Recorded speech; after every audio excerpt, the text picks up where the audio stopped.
So, if you want to know whether two people are about to experience a really profound moment of intimacy, don't bother listening to what they say to each other. Right. I mean, seriously, don't look for the dramatic confessions or, the lingering glances. Look at the thermostat. Yeah, exactly. The thermostat. Look at the architectural materials of the room they're sitting in. Check the barometric pressure or the weather outside the window. Because we have this really pervasive cultural myth that intimacy is generated entirely from within. Oh, absolutely. It's just this isolated act of human will and, emotional gravity. And we completely ignore the thermodynamic, acoustic, and spatial realities that actually engineer those emotional states. Yeah, it's wild how much we ignore the room itself. So today we're going to prove that intimacy isn't just about chemistry between people. It is literally dictated by the physics of the room. I love this framing. Right. We are jumping into a deep dive on a highly evocative piece of romantic fiction. It's an excerpt titled Story 1, Midnight at the Glass House, from a larger work called Embers at the Glass House Ridge. It's such a brilliant piece of text. It really is. But our mission today isn't to review a plot for you. Our mission is to deconstruct the hidden mechanics of connection. Which is, frankly, the most interesting part. Exactly. We are analyzing how setting, architecture, sensory contrast, and pacing are, weaponized by this author to build tension. And by the end of this deep dive, you will understand that a scene's environment isn't just a backdrop. It is the puppeteer pulling the strings. Yeah, and this specific text is really the perfect laboratory for this experiment. Why do you say that? Well, because it strips away almost all the traditional crutches that writers usually rely on. I mean, there is virtually no backstory given. Right, none at all. There are no secondary characters to bounce off of. There's barely any plot in the traditional sense. And as we'll discuss later, there's almost zero dialogue. Which is so rare for a romance scene. Exactly. Yeah. The author relies entirely on sensory input and spatial dynamics to force a physiological reaction in the reader. Okay, let's unpack this. I want you, the listener, to imagine being completely isolated. You are somewhere in the Pacific Northwest. Very moody. Super moody, it's night, it's cold, it's incredibly misty, like that kind of damp, oppressive chill that just seeps right into your bones. Oh yeah, where your muscles just involuntarily tense up. Exactly. And you are inside a structure that feels simultaneously ancient and hypermodern. The author titles this first section, Act 1, The Ridge. Such a great title. It sets the tone immediately. Right. And they open by describing the setting as an architectural marvel of glass and dark timber. Right, and that combination of materials is doing heavy psychological lifting before the characters even interact. Glass and dark timber. Yeah, let's look at the inherent properties of those materials for a second. Glass is transparent, obviously, it's brittle, and it's highly conductive of temperature. Meaning it lets the cold right in. Exactly, and it offers absolutely zero visual protection from the outside world. It is like the architectural embodiment of sheer vulnerability. But I mean, if you just have a glass box in the woods, that's not romantic, that's just terrifying. Right, it's a horror movie at that point. Totally. I'm thinking of those ultra-modern invisible houses. If I'm sitting in a purely glass box at midnight in a misty forest, my sympathetic nervous system is screaming at me that I am prey. Yeah, you feel entirely exposed to everything out there in the dark. So how does the author fix that? Well, that brings in the psychological framework of prospect and refuge theory in architecture. Prospect and refuge. Yeah, so human beings are evolutionarily wired to desire environments where we can see outward, which is prospect, while being protected from behind, which is refuge. Oh, that makes total sense, like sitting in a cave looking out at the valley. Precisely. If a space is all glass, you have infinite prospect but zero refuge. It induces severe anxiety. But the author frames this fragile glass with dark timber. The refuge. Right. Timber implies deep, ancient roots. Yeah. It implies massive density, weight, and, impenetrable physical security. So the author is essentially building the psychological requirements for intimacy directly into the walls of the house. It's exactly what they're doing. You need the sheer naked vulnerability of the glass, but it only works because it is anchored by the absolute bunker-like security of the timber. You have to feel safe enough to allow yourself to be exposed. The materials are a physical manifestation of the emotional state the characters are about to enter. That's brilliant. But it gets better. The author pushes the architectural tension even further. The text specifically notes that this cabin is cantilevered over a rugged ridge. Oh, a cantilever. Let's define that for anyone who hasn't, taken a structural engineering class recently. No idea. So it's a rigid structure that extends horizontally out into space, but it's supported entirely at only one end. Right, like a diving board. Exactly, a diving board is a perfect example. Or a balcony with no pillars underneath it. So the living space of this cabin is literally jutting out into nothingness. Just floating there. Yeah, it's anchored to the solid ground of the ridge on one side, but the floor the characters are actually walking on is suspended in midair over a massive drop-off. And think about the subtle, low-level cognitive dissonance that creates in a person. What do you mean? Well, your logical brain knows the engineering is sound, right? You know the steel and timber will hold you. But your primal mammalian brain senses the massive void beneath the floorboards. Oh, sure. You can't turn that off. You really can't. There's a constant humming tension. When you are standing on a cantilever, gravity just feels slightly different. It mimics the neurological sensation of falling in love. Oh, I like that connection. Think about it. When people describe a new romance or intense intimacy, what words do they always use? They say things like, I'm falling. Right. I'm falling, I'm floating. Or, the rest of the world just fell away. The author took that metaphorical cliche, the rest of the world falling away, and literally built it into the set design. It made it a physical reality. Yeah, underneath Julian and Elena, the world has physically dropped out of sight. They are isolated in this suspended reality, completely untethered from their daily lives, their jobs, the grounding elements of normal society. It creates a perfectly closed-loop environment. Mm-hmm. And, to ensure that loop is utterly sealed, the author brings in the weather. The Pacific Northwest mist. Right. That dense mist clinging to the towering Douglas firs isn't just for a moody aesthetic. It actively acts as a sensory deprivation tool. Okay, I want to push back on that slightly. Oh, how so? Does the mist actually deprive them of sensory input, or does it, amplify it? Because if I'm in a glass house on a clear, sunny day, I'm looking out at miles of mountain ranges, right? Yeah, you can see forever. So my attention is dispersed outward. I'm projecting my consciousness all the way across the valley. Well, see, you're touching on the exact mechanism that mist employs. Really? Yes. By removing the visual horizon, the mist prevents that outward projection. It acts like a blank white curtain drawn super tight around the glass. Oh, I see what you mean. It shrinks the observable universe down to just the square footage of the room. The external world literally ceases to exist visually. Which forces the character's attention to bounce off the glass and reflect entirely back inward. Exactly. Onto each other. It's the snow globe effect. I love that analogy. The characters are trapped inside this perfectly heated, self-contained little bubble, completely separated from the massive, wild reality right outside the glass dome. Right. But, the snow globe analogy brings up a weird dynamic. What's that? Well, with a snow globe, someone is always on the outside looking in. When you have a brightly lit glass room surrounded by thick fog at midnight, the glass basically acts as a mirror. That's true, physics-wise. So does that mean nature is observing them, or are they just watching themselves in the reflection against the dark?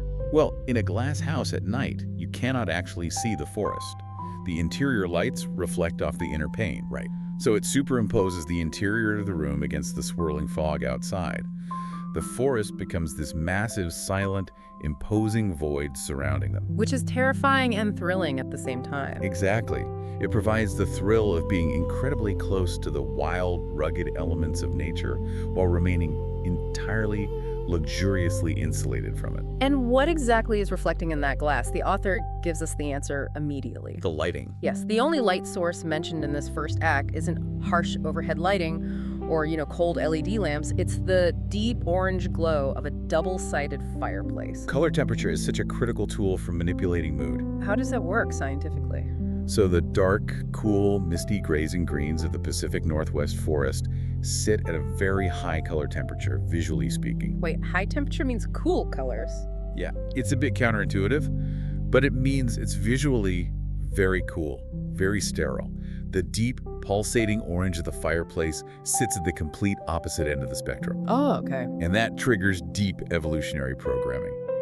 For hundreds of thousands of years, an orange glow in the dark meant safety, warmth, cooked food, and the center of the tribe. Which brings us to the core engine of this entire scene. Section 2 of our outline moves into what I'm calling the choreography of temperature. Oh, this act is fantastic. It's titled Tangible Warmth, and it is an absolute masterclass in deploying sensory contrast. Let's look at the variables the author introduces here. Okay, let's lay them out. We have heated slate floors, we have Julian walking barefoot, we have Elena sitting in a window seat wearing a cream-colored cashmere sweater. Such specific details. Right, and Julian approaches carrying 2 mugs of spiced tea. The author is using thermodynamic tension to literally drive the narrative forward. Yeah. Every single detail is participating in this battle. A battle between, well, Between the ambient cold of the mountains pressing against the glass and the human-engineered heat inside the cabin. that's a great way to put it. And the specific textures chosen here are fascinating. Let's start with the floor. The heated slate. I mean, slate is a sedimentary rock. In the wild, it is jagged, it's freezing cold, and totally unforgiving. Right. But here, it has been harvested, smoothed out, and internally heated. It represents the complete domestication of the wild. Yes. And by having Julian walk barefoot across that heated stone, the author grounds him. Literally. Literally and figuratively. He is physically connected to the earth, absorbing its heat. His unhurried, silent footsteps on the warm stone establish a baseline of calm, deliberate energy. He is completely comfortable in his environment. And contrasting that deeply grounded, solid heat, we have Elena's texture. The cashmere. The cream-colored cashmere sweater. I mean, cashmere is weightless, incredibly soft, and serves as an ultimate insulator. It's essentially woven warmth. It is. But here is where I need to challenge the text, or maybe challenge your interpretation of it. Oh, bring it on. So the text notes that she is sitting on the window seat right up against the freezing glass pane, right? Yeah. And she lets the heavy cashmere slip off one shoulder, exposing her bare neck and collarbone. Uh-huh. Wait, isn't that just a classic romance trope? Like, is the author actually playing 3D chess with thermodynamics here, or is it just a sexy visual cliche? Convince me this is intentional environmental storytelling. Okay, I will. Let's look at the physics of what she's actually doing in that moment. Okay, lay the physics on me. She is sitting inches away from a pane of glass that is conducting the freezing temperatures of a misty night. Right, the glass is cold. Very cold. The ambient air near that window seat is significantly colder than the center of the room by the fire. Obviously. So she is wrapped in an ultimate insulator, yet she deliberately lowers the barrier to expose a highly sensitive area of skin, the neck, to a thermal deficit. A thermal deficit. You mean she is intentionally making herself cold? Exactly. She is engineering a physical requirement for Julian to act. It is a completely nonverbal negotiation. Oh, wow. Think about it. If she wanted to be warm, she would just pull the sweater up and move closer to the fire. Yeah, she would leave the window. By staying near the freezing glass and actively exposing her skin, she is creating a localized problem that only he can solve. She's creating a vacuum for him to fill. Yes. That is brilliant.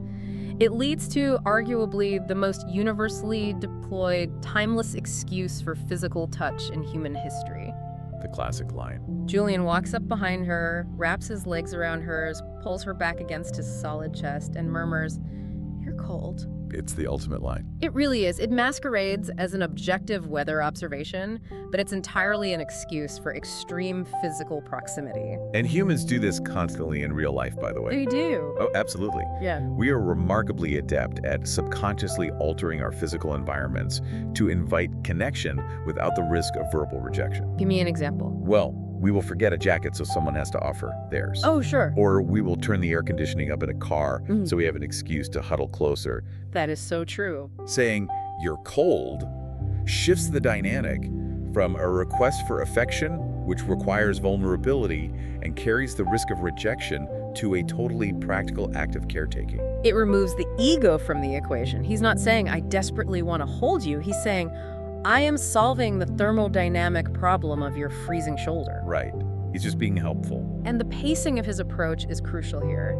The text explicitly notes that he began to trace slow, deliberate circles on her stomach, and that his movements were born of a deep, effortless familiarity. That phrase, effortless familiarity, it does the work of 10 pages of exposition. It really does. It tells us they were not on a first date. Exactly. They are not fumbling with the anxiety of new, untested boundaries. The slowness of his touch, those deliberate, unhurried circles, indicates a complete absence of panic. He's totally secure. He knows his hands on her bare skin will elicit a specific physiological response, and he knows they have infinite time in this suspended, cantilevered reality. And the sensory layers just keep stacking up. We have the thermal contrast, the tactile contrast between the rough slate and the soft cashmere. Right. And then the author injects olfactory depth, The tea. the spice tea. I mean, smell bypasses the logical processing centers of the brain and routes directly through the amygdala, doesn't it? It does. It triggers memory and raw emotion faster than any other sense. So that sharp, tangy scent of spice cuts right through the heavy, warm, visually orange air of the room. It wakes the senses up just enough to prepare the nervous system for a shift in energy. And the sequence of his actions establishes a really profound baseline of trust. How so? Well, first he brings her domestic warmth in the form of the tea. Then he observes her physical discomfort with the cold. Then he provides physiological warmth with his body heat. He's checking all the boxes. He addresses every level of her hierarchy of needs before any romantic escalation occurs. Which brings us to the ultimate pivot point of the story. We transition from the slow, deliberate warmth of Act 2 into the intense heat of Act 3. The phase change. Yeah, and the entire shift hinges on exactly 2 lines of dialogue. Just 2. As Julian traces those circles and his amber eyes meet hers in the firelight, Elena gives a knowing smile and whispers, "I don't think the tea is going to be enough to warm me up." In the entirety of this source text, those are the only words spoken aloud. Wait, really? The whole thing? The whole thing. Julian's, "You're cold," and Elena's response. The economy of language here is staggering. That's wild. And it serves a very specific cognitive function. Okay, let's talk about the WHY behind that. Why does a lack of dialogue make a romantic scene feel heavier or, more intense? It has to do with how the brain processes language. Because I feel like modern media constantly features characters over-explaining their feelings. Like, they literally stop a scene to deliver a monologue about exactly how they feel and what they want. Yes, and it totally deflates the tension. It completely deflates it. Why is that? Well, when you introduce complex dialogue, you force the reader and the characters, frankly, to engage the language processing centers of the brain. Like Wernicke's and Broca's areas. Exactly.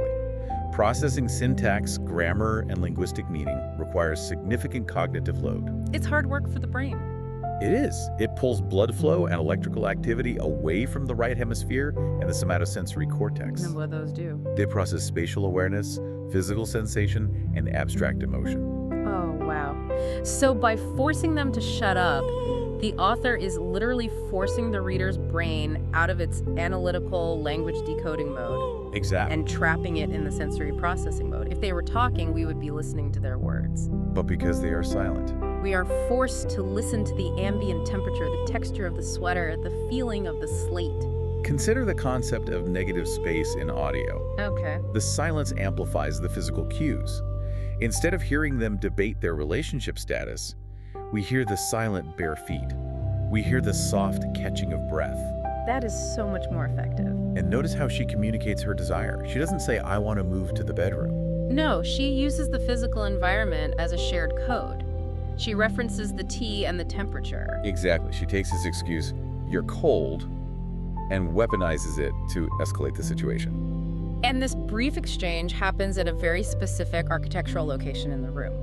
Let's go back to that double-sided fireplace we mentioned in Act 1. Oh, right. A double-sided fireplace is one of the most fascinating liminal spaces you can build into a home. Liminal space, meaning a transitional area. Right. It is a wall that functions as a window. It divides 2 distinct functional areas in this case, the living room window seat and the bedroom. But it doesn't block them off completely. No, it allows heat, light, and atmosphere to pass completely unimpeded between them. It's a physical threshold. Moving from the living space to the bedroom usually requires walking down a hallway, right? Yeah, opening a door, changing the lighting. It requires a hard reset of the environment. But a double-sided fireplace implies that the domestic comfort of drinking tea and the raw primal energy of the bed are fueled by the exact same source. That's a beautiful way to look at it. The fire warming her back at the window is the identical fire illuminating the bed. The author is mapping the progression of intimacy visually. Look at the cinematic camera movement of the narrative. It really does feel like a movie. Act I starts with a macro, aerial shot. The vast Pacific Northwest, the massive ridge, the mist, the cantilevered house. The big picture. Then the lens pushes inside to the warm orange glow of the room. It narrows down to the window seat. And then, at the exact moment she speaks that line about the tea, the narrative focus becomes microscopic.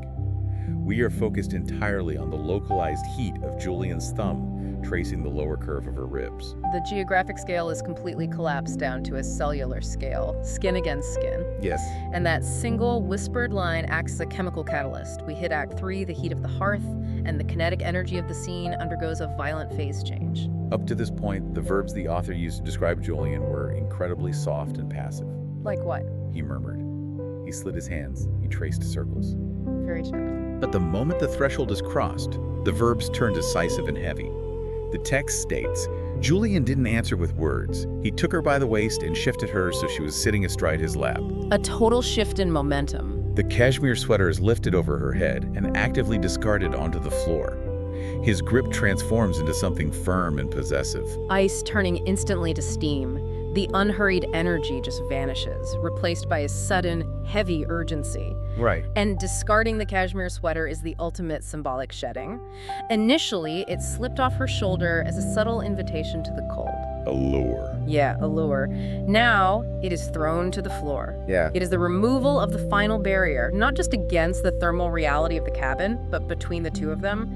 She is completely bare to the heat of the room and to him. They move from the perimeter of the house, the window seat pressing against the freezing glass, directly to the large, low-profile bed directly in front of the fireplace. They migrate to the center. They physically migrate from the cold boundary of the architecture to its absolute thermal and emotional epicenter. Now, here is where the author executes a move that completely blew my mind. Okay, I know what you're going to say. In a massive majority of romantic fiction, when characters finally reach the bed, the environment simply ceases to exist. It just disappears. The room dissolves into this blurry, abstract vortex of heat and emotion. But this author refuses to let the room fade. They keep us grounded. The text explicitly points out the contrast of the cool mountain air filtering through the vents and the intense, radiating heat of their bodies created an intoxicating tension. They are actively piping cold air into the climax of the scene. Let's examine the physiological science of thermodynamics and arousal here, because it's brilliant. Why would an author inject cold air into a scene meant to portray intense heat? Because the human nervous system operates on contrast. Contrast, right? If the ambient air in the room perfectly matches the 98.6-degree heat of their bodies, the sensory boundary between self and other begins to blur. You literally lose the distinct sensation of contact. It's the Nordic sauna principle. If you sit in a blistering 180-degree sauna for 20 minutes, you eventually just feel oppressed by the heat. Your brain stops registering it as a novel stimulus. You just get numb to it. But if you step out of that sauna and plunge into a freezing, snow-fed lake, your sympathetic nervous system just explodes. Oh yeah, the shock is intense. The violent contrast between the freezing water and your core body temperature shocks you into radical, vibrant embodiment. You have never felt more acutely aware of the exact physical boundaries of your own skin. And the cool air from the vents acts as a continuous sensory baseline here. How does it affect the skin? It causes mild vasoconstriction on the surface of their exposed skin, pulling the blood slightly inward. Okay, so they get a little chilled. Right, so when a 98-degree hand presses against that chilled skin, the localized vasodilation, the sudden rush of warm blood back to the surface, feels exponentially hotter, heavier, and more electric than it would in a sweltering room. So the cold air prevents the scene from floating away into purely abstract, spiritual nonsense. It grounds them. It keeps them in their bodies. The cold draft reminds them that they are physical, biological entities existing in a specific space. It forces embodiment. Yes. And the author doesn't just use thermal contrast to keep the scene grounded, they use an incredibly specific acoustic environment. The sound design of the scene. Exactly. The text highlights a synchronized rhythm of skin against skin, sighs catching in the quiet room, and the crackle of pine logs providing the perfect, steady backdrop. The inclusion of the pine logs is another detail that proves the author's absolute mastery of environmental manipulation. Let's talk about the acoustics of fire. Because different woods sound different, right? Very much so. If you burn oak or maple, it is a slow, quiet, smoldering burn. It basically produces a soft, continuous hiss. Very calming. But pine is different. Pine is full of sap and resin. It burns hot, it burns fast, and it physically snaps and pops. It's an aggressive sound profile. It sounds like miniature firecrackers going off. It does. How does that enhance intimacy? Wouldn't loud popping sounds be super distracting? You'd think so, but those sharp, unpredictable acoustic signals mimic the biological triggers for adrenaline release. Oh, that's sneaky. When we hear a sharp snap in a quiet environment, our heart rate spikes infinitesimally. Just a tiny jolt. Right. By layering the erratic, percussive crackle of the pine logs beneath the heavy, rhythmic breathing of the characters, the author creates a compounding loop of physiological arousal. The fire isn't just background noise. No, it is acting as an acoustic metronome that drives the kinetic energy of the characters. It is genuinely symphonic design. You have the deep, sustained bass notes of their internal body heat. Right. You have the soaring, cool string section of the mountain air drifting down from the vents, and you have the sharp, erratic percussion of the pine logs dictating the tempo. The environment is fully collaborating in the act. It really is. And as that intense movement reaches its peak and begins to subside, we cross into the final section of our outline, Act 4, beautifully titled Silverlight. This denouement is where the author resolves all the structural and thematic tensions established back in the first paragraph. And the primary vehicle for this resolution is the tracking of light, isn't it? It is. If we map the arc of illumination throughout this story, it perfectly mirrors the arc of the human nervous system moving from arousal to rest. Let's trace that color temperature arc because it is incredibly deliberate. Okay, let's look at the progression. We started in Act 1 with the deeply contained 2000 Kelvin domestic warmth of the deep orange glow. Right. In Act 3, during the chaotic urgency of the climax, that light transformed into the erratic, dancing, flickering light of the flames, visually mapping the spike in heart rate and adrenaline. And Now, as we enter Act 4, the wild energy is spent. The fire has burned down to a bed of glowing embers. And glowing embers produce a much softer, more diffuse, radiating heat without that aggressive visual flicker. A calmer light. Yes. The sympathetic nervous system, the fight, flight, or procreate system, is shutting down. The parasympathetic nervous system, responsible for rest and digest, is taking over. And at exactly this moment of physiological calm, the author introduces an entirely new light source, the silver light of the stars.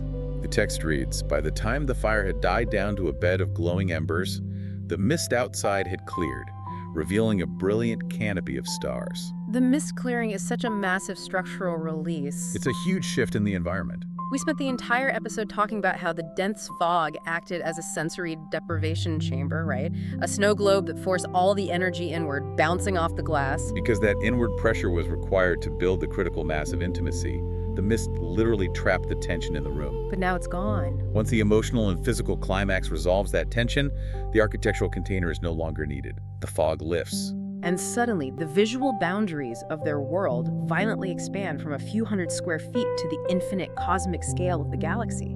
It's an incredible deployment of scale. You have the ultimate macro reality, the vast, frozen, incomprehensible expanse of a starry canopy hanging over a jagged mountain ridge. It represents eternity, scale, and the total indifference of the universe to human existence. Right. And set directly against that massive cosmic backdrop, the narrative camera zooms all the way back down. All the way down to the bed. Through the glass, past the dying embers, onto the low-profile bed, to focus on a detail so small and intimate it barely registers. The text says, Elena lay curled on her side, her back pressed against Julian's chest, his hand resting over her heart, feeling its steady, calmed rhythm. We have transitioned from the erratic external metronome of the popping pine logs to the steady, internal biological metronome of the human heartbeat. There is actual science behind that, isn't there? The way couples who sleep next to each other physically sync up. Oh, definitely. It's known as physiological synchrony. How does that work?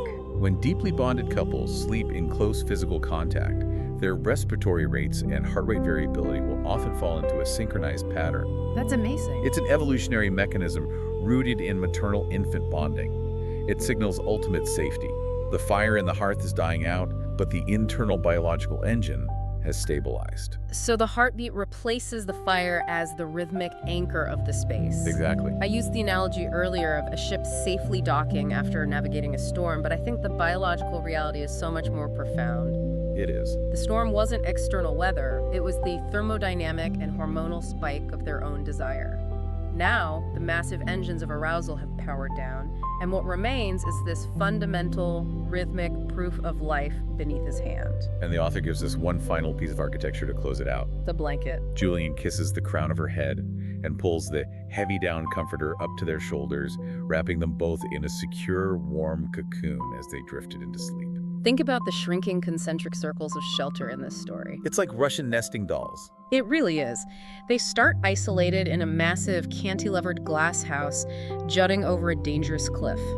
That is the first layer of architecture protecting them from the macro elements of mist and cold. Right. Within that house, they migrate to the localized heat of the fireplace.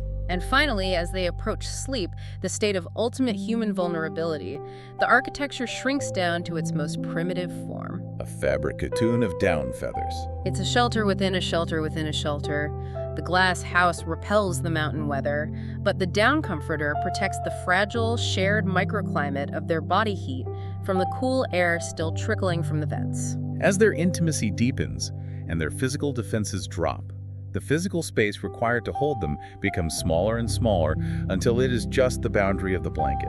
It is incredibly satisfying to analyze a piece of text that fully understands the assignment. It really is. The author didn't just throw two attractive people into an empty void and command them to fall in love through witty banter. No, they engineered a sensory ecosystem. They calibrated the thermodynamic battle between the frozen glass and the heated slate. They utilized the cognitive suppression of silence. They deployed the acoustic spikes of burning sap, and they manipulated the visual horizon of the weather. They treated the physical environment as a literal blueprint for human connection. And by relying on the tactile reality of the room rather than spelling out the emotions through heavy-handed dialogue, the author really respects the intelligence of the reader. We aren't being handed a dry, clinical summary of their feelings. No, we are experiencing the same physiological cues the characters are. We feel the draft on the exposed neck. We hear the snap of the wood. It's the difference between reading a textbook about gravity and actually jumping off a diving board. The environment forces the reader into embodiment, making the abstract concept of intimacy a tangible, physical experience. And that tangible experience is exactly what this deep dive has been about. We've survived the midnight chill of the glass house. We've seen how suspending a structure over a void creates a psychological vacuum. We've broken down the thermodynamics of a cashmere sweater and a frozen window pane. We've explored how stripping away language forces the brain to amplify sensory data, turning a simple mug of tea into a catalyst for phase change. We've proven that cold air doesn't kill a romantic mood. It provides the stark contrast necessary to actually feel the heat. And finally, we watch the fog clear, leaving us anchored by the quiet, synchronized rhythm of a heartbeat under a canopy of stars. It fundamentally changes how you look at the spaces you inhabit every day, doesn't it? Which is exactly where I want to leave all of you listening today. I want you to break the fourth wall of your own life for a second. Look around the room you are currently sitting in. Pay attention to the details. Look at the lighting. Look at the textures. What is the ambient temperature? How is the architecture of your living space subtly manipulating your emotional baseline? It's a great question to ask yourself. If you have harsh 5,000 Kelvin overhead fluorescent lights burning right now, is your nervous system allowing you to fully relax, or are you secretly on edge? Probably on edge. If you are sitting in a massive open concept room with no distinct boundaries, do you feel unmoored? How are you subconsciously altering your environment to dictate how the people in your house interact with you? Are you turning up the heat? Are you dimming the lamps? We are all constantly engineering our personal snow globes, and that brings me to a final provocative thought for you to mull over as we sign off. Well, let's hear it. Think back to Julian and Elena suspended on that ridge. Imagine if the weather outside hadn't been a dense, freezing, isolating mist. Okay. Imagine if it had been a bright, sweltering, cloudless afternoon. The glass house is just baking in the harsh daylight. You can see for 100 miles in every direction. There is zero thermal deficit. The tension would be totally different. Right. Under those exact environmental conditions, would their intimacy have unfolded in anywhere near the same way? Would she have had any reason to wear the cashmere, let alone let it slip from her shoulder? Probably not. Would the silence have felt pregnant with tension, or just awkward and exposed in the glaring sun? Does human connection exist independently of its container, or does the physical world we inhabit literally shape the chemical and emotional nature of our deepest bonds? Something to think about. Think about it the next time you feel a cold draft by the window. Until next time.